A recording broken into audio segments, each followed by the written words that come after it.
Bonsoir à tous et bienvenue dans Choc du Monde, le magazine des crises et de la prospective internationale de TVL. Le monde tel que nous le connaissons a disparu, s'est alarmé avant-hier Keir Starmer, le Premier ministre britannique. Et oui, l'escalade commerciale initiée, lancée par Donald Trump affole la planète, d'autant plus que le président américain a menacé hier Pékin d'accroître encore de 50% les tarifs douaniers en représailles des représailles chinoises à 34% sur tous les produits américains. Alors vers quoi allons-nous? Mais surtout, pour comprendre les ressorts profonds de cette bataille, ce qui se trame derrière ces chiffres, je reçois Hervé Juvin, ancien député européen et président du mouvement Les Localistes. Hervé Juvin, bonsoir. Bonsoir. Merci beaucoup d'avoir une nouvelle fois répondu présent à l'appel de Choc du Monde. Alors c'est un véritable rouleau compresseur médiatique en fait qui s'abat sur Trump. L'a-t-il cherché? Je ne sais pas, vous êtes là pour y répondre, mais quand même il est, à vrai dire, très difficile de comprendre ce que lui et son administration proposent, puisque tout ce qu'il présente l'est sous un jour négatif. Alors j'ai envie de vous demander, Hervé Juvin, comprenez-vous la position de Donald Trump qui, je le rappelle, déclare vouloir réindustrialiser son pays et réaméricaniser la consommation? Je vous répondrai d'abord en disant que je suis citoyen français, je me soucie de l'intérêt de la France et de l'Europe, donc je n'ai à être ni Trump maniaque, ni Trump phobiaque. Or, il me semble qu'aujourd'hui, c'est extrêmement difficile en France et dans l'Union européenne de ne pas être Trump phobiaque. Pour ma part, je pense que c'est le devoir de tout dirigeant politique, c'est le devoir de tout responsable, d'essayer tout simplement de comprendre. Et je pense que le premier point important, c'est de comprendre d'abord que Donald Trump et son gouvernement essayent de défendre l'intérêt national américain, comme il est légitime à tout dirigeant de le faire, et comme je pourrais souhaiter que les dirigeants français le fassent davantage. Je pense qu'ensuite, et c'est pour moi le point central, nous devons bien comprendre que le combat essentiel de Donald Trump et de son gouvernement n'est pas économique. Vance, le vice-président, dans son discours à Munich, l'a très bien dit, le débat et le choc de Trump, il est civilisationnel. Donald Trump et son gouvernement sont engagés dans une guerre contre l'ennemi intérieur. L'ennemi intérieur, pour eux, c'est la civilisation woke. L'ennemi intérieur pour eux, c'est la déconstruction de l'ordre social, des communautés naturelles, de la famille, des communautés religieuses, des communautés ethniques, etc. Et donc le débat fondamental de Trump et de son gouvernement, il est de l'ordre de la civilisation. C'est par exemple la nomination de Kennedy avec le combat pour rendre l'Amérique en bonne santé de nouveau. Make Americans Healthy Again, qui est un énorme combat étant donné le pouvoir de quelques grands oligopoles alimentaires, l'ultra-processed food, les médicaments qui nuisent à la santé des Américains, c'est une des parties très importantes du combat de Trump. Il n'est pas strictement économique. L'autre combat strictement civilisationnel de Donald Trump, je l'ai dit, c'est le combat contre diversité, égalité, inclusion, contre la discrimination positive, qui aboutissait à des discriminations contre les citoyens américains et contre, il faut bien dire, le peuple américain. C'est ce qui me paraît le plus important et qui, semble-t-il, échappe à la plupart des commentateurs qui se focalisent sur l'aspect évidemment sensible à la France et à l'Europe, qui est l'aspect des barrières tarifaires et qui est l'aspect tellement sensible à la caste des économistes, la remise en cause du diktat du libre-échange. La caste des économistes, vous avez l'air d'avoir une dent contre eux. Qu'entendez-vous exactement par cela, Hervé Juvin? Je n'ai évidemment pas de dent contre la caste des économistes, je voudrais simplement évoquer une réalité. J'ai eu l'occasion et la chance de fréquenter beaucoup d'économistes.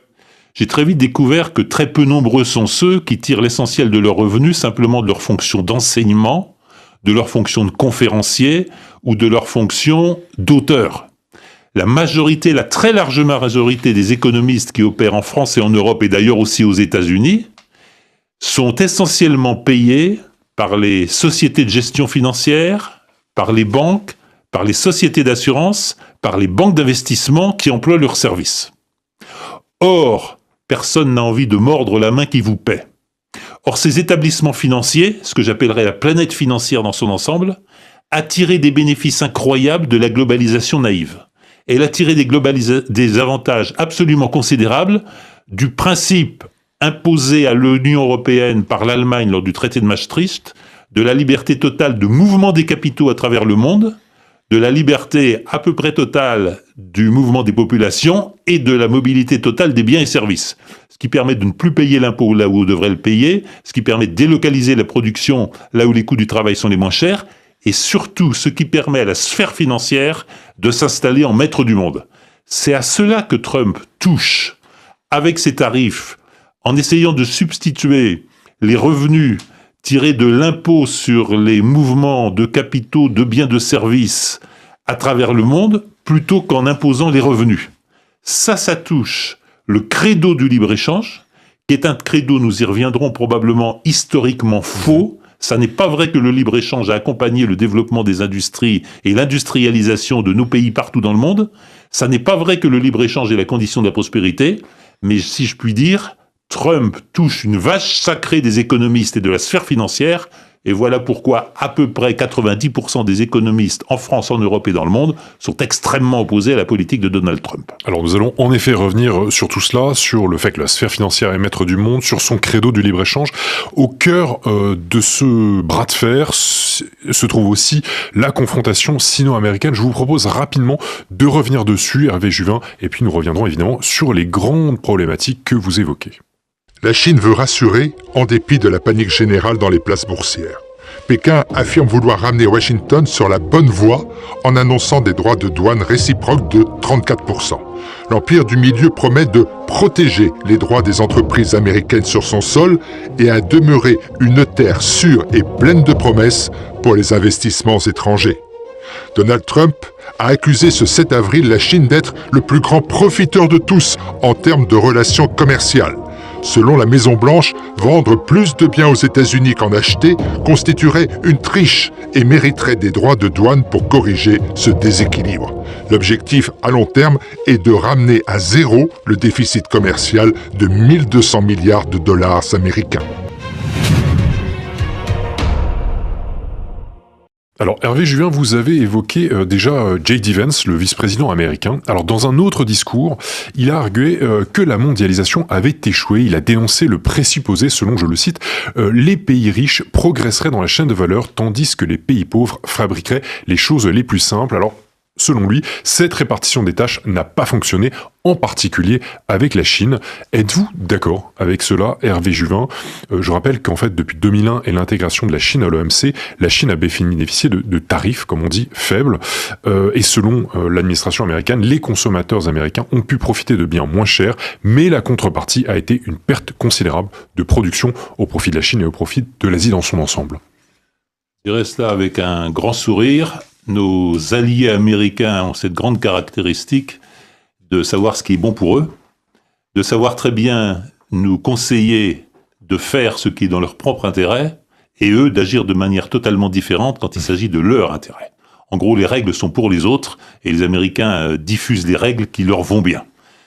Je pense qu'en effet, il y a eu un grand réveil américain, et le réveil américain, il s'exprime d'un mot très simple, que j'entends partout à Washington, à New York ou ailleurs: China is unstoppable. Nous ne pouvons pas arrêter la Chine.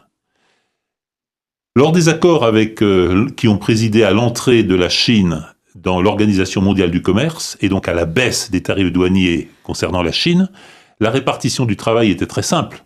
Un ancien Premier ministre français, Jean-Pierre Raffarin, a fait preuve d'une sympathique naïveté quand il a déclaré « Nous pouvons toujours acheter des t-shirts aux Chinois parce que nous leur vendrons toujours des Airbus ».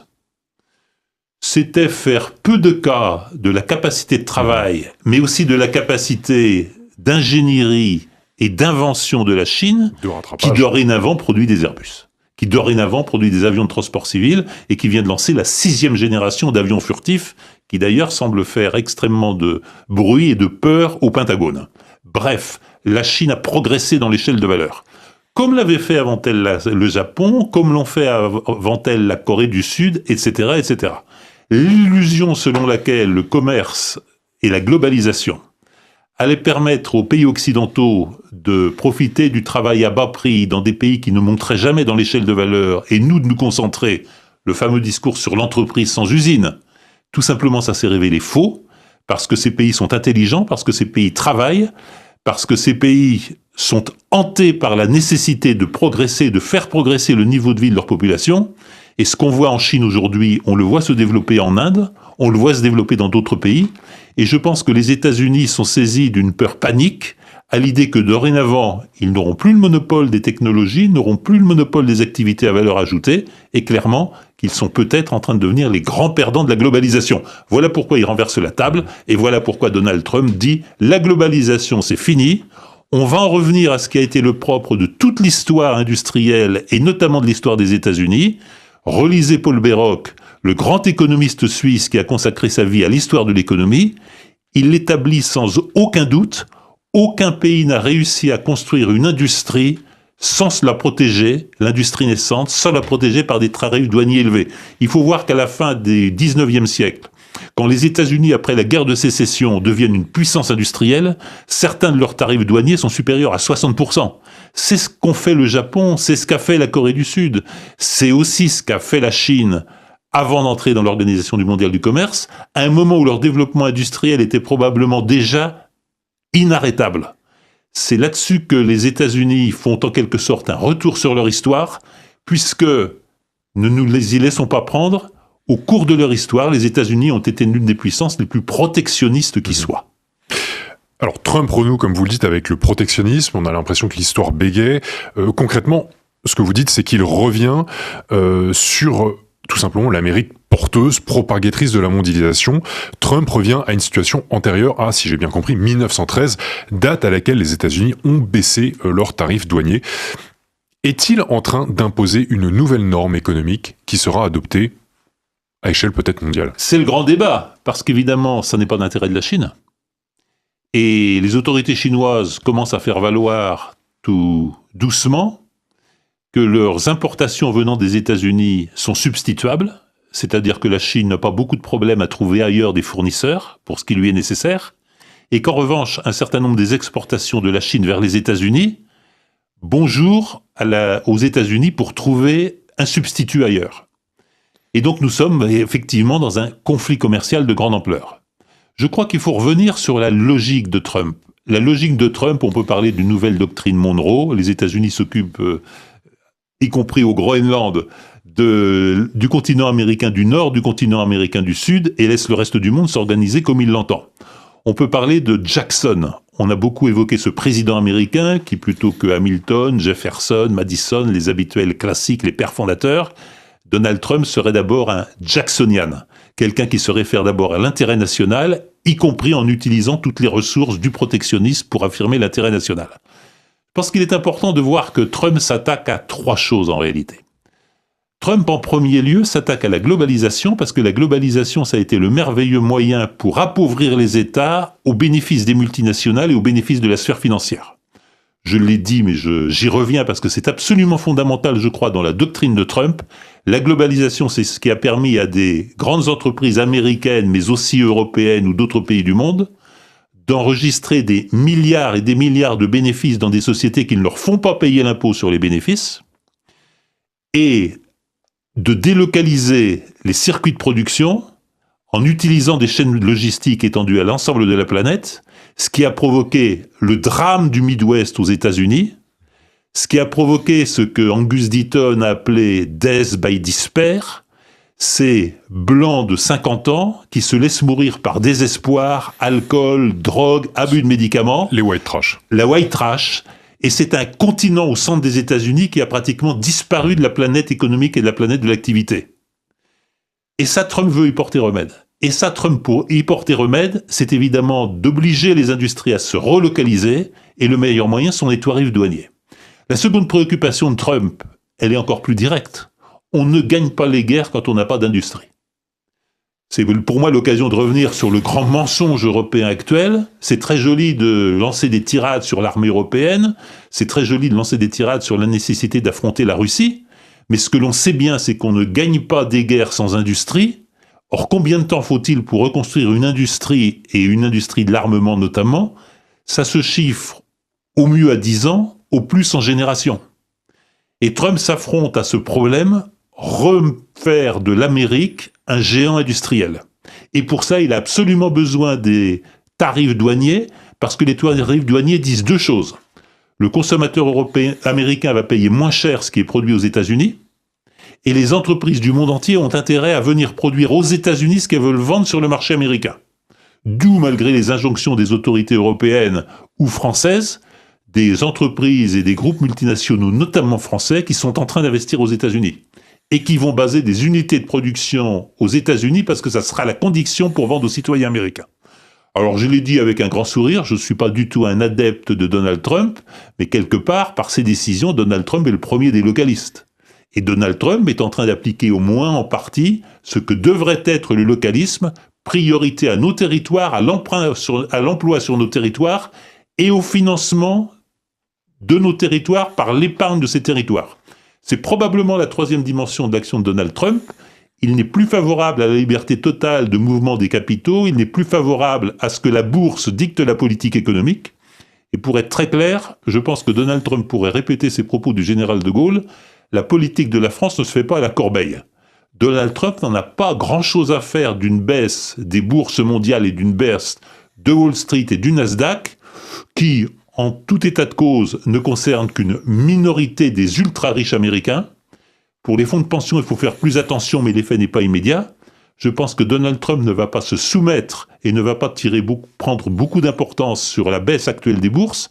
Le problème de Donald Trump, c'est que les capitaux reviennent s'investir aux États-Unis, qui financent l'activité américaine, l'emploi américain et les revenus américains. C'est l'autre grand débat de sa présidence. Va-t-il parvenir à réduire les inégalités aux États-Unis, dont on sait qu'elles se sont accrues de manière exceptionnellement forte? Une interview récente de M. Bessent est très intéressante à cet égard, puisqu'il fait état du creusement des inégalités. Jamais les Américains n'ont autant voyagé à travers le monde, jamais ils n'ont consommé autant de produits de luxe, d'ailleurs largement importés, et jamais dans le même temps les demandes de food stamps, c'est-à-dire les demandes d'une alimentation gratuite ou à bas prix pour les tickets alimentaires, n'ont autant augmenté. Jamais il y a eu autant de sans-abri aux États-Unis. Eh bien, les socialistes européens pourraient y réfléchir, eux qui ont totalement oublié le peuple et totalement oublié ce qu'on appelait jadis le prolétariat européen. Donald Trump, sans souci, c'était une partie importante de son électorat, et Donald Trump s'y parvient à faire revenir de l'emploi, s'y parvient à faire baisser les prix à la consommation aux États-Unis, Donald Trump réellement aura une action sociale de grande ampleur. Mais cela semble potentiellement se faire dans la douleur. Le secrétaire américain que vous venez d'évoquer au Trésor, Scott Bessent, déclarait hier qu'il n'y avait aucune raison de s'attendre à une récession, mais il y a quand même potentiellement des doutes là-dessus. Alors Trump a jugé stupide la question d'un journaliste, et peut-être le journaliste aussi, l'interrogeant sur la possibilité d'une augmentation des prix, d'une inflation, d'un ralentissement de la croissance. Parfois, il faut prendre un médicament pour guérir, a-t-il expliqué. N'y a-t-il pas quand même cette crainte de voir l'Amérique à genoux pendant quelques temps? Alors d'abord, typiquement, on est dans l'affrontement entre le court terme et le long terme. Le président de BlackRock, Larry Fink, vient de démentir les propos du secrétaire d'État au Trésor, Bessent, en disant que pour lui, une grande partie des entreprises américaines étaient déjà en situation de récession. On voit bien de quoi il s'agit. Soyons quand même un peu concrets. Il s'agit du fait que, par exemple, les plateformes numériques, par exemple les géants du numérique, dont on sait bien qu'ils localisent l'essentiel de leurs bénéfices en Irlande ou dans d'autres pays qui ne leur font pas payer l'impôt sur les bénéfices, le débat pour eux, ça va être de rapatrier des activités aux États-Unis, de recréer des activités aux États-Unis, mais de relocaliser des profits aux États-Unis, ce qui veut dire un changement de modèle économique considérable. Donc il n'y a pas de doute que les grands gérants de fonds, BlackRock étant le plus grand gérant de fonds mondial, les grandes sociétés des plateformes numériques ont tout à fait peur de la politique de Trump, qui va un peu réduire le nombre de milliardaires aux États-Unis et qui va peut-être rendre les choses un peu plus difficiles pour ces entreprises qui se sont accoutumées à ne rien devoir à leur pays d'origine, à ne pas payer d'impôts, à ne pas payer de salaire dans les pays où sont produits ce qu'ils vendent au monde entier. Il y a un changement total d'équation pour eux. Alors la réponse sera probablement: il faut faire des sacrifices dans le court terme si on veut la gagner dans le long terme. Pour ma part, je n'ai aucun doute, on ne gagne pas des guerres sans industrie. Si on veut faire face au désordre mondial actuel, il faut relocaliser les industries, il faut de nouveau faire des États-Unis, comme de la France ou de l'Europe, de grands pays industriels, et il faut que les industries soient sur notre territoire. Parce que c'est très bien que l'on fait avec succès ces merveilleux groupes français qui s'appellent Air Liquide, qui s'appellent Schneider, etc., qui produisent dans le monde entier, mais notamment pour nos industries d'armement, nous n'aurons pas d'autonomie stratégique tant que nous ne produirons pas chez nous ce qui nous est nécessaire. C'est vrai pour l'alimentation, c'est vrai pour l'énergie avec le nucléaire, c'est vrai évidemment pour les industries de l'armement. La seconde chose, et j'y insiste aussi, essayons de mobiliser notre épargne pour financer nos propres entreprises. Nous devons sortir de la globalisation financière qui, en gros, a détruit les États, a détruit les nations, a ruiné les démocraties qui n'ont plus le pouvoir de décider de ce qu'elles veulent. On s'était beaucoup moqué du propos de l'ancien président de Goldman Sachs quand il avait dit « Je fais le travail de Dieu ». Mais il faut bien voir que dans un monde dominé par la libre circulation des mouvements de capitaux, il avait strictement raison. Ça a été le cas de George Soros ruinant certains pays en spéculant contre leur monnaie, notamment contre la livre malaise, notamment contre la livre sterling. Est-il possible de confier aux financiers la marche du monde? Est-il possible de faire des nouveaux financiers l'équivalent de Dieu maître du monde? C'est aussi à cela que s'attaque Donald Trump, et c'est très peu souligné par nos commentateurs européens et par nos économistes. C'est bien un nouvel ordre du monde qui a lieu, c'est bien une nouvelle guerre civilisationnelle qui s'engage. Je regrette pour ma part que l'Union européenne semble perdue, semble s'attacher à des idées d'un autre âge, à des illusions qui nous ont fait tant de mal, et quelque part, je souhaiterais que la France notamment prenne le tournant de la relocalisation, le tournant du localisme, le tournant de l'épargne locale finançant les activités locales, parce qu'il me semble que c'est la voie de l'avenir. Alors c'est peut-être la voie de l'avenir, en tout cas ce n'est pas comme ça que la France semble réagir dans l'immédiat. La réponse européenne à l'offensive commerciale donc lancée par Trump doit être, peut-être, je cite, extrêmement agressive, a donc prévenu le ministre français du Commerce extérieur, Laurent Saint-Martin, hier 7 avril. Y croyez-vous, Hervé Juvin, à cette agressivité franco-européenne ?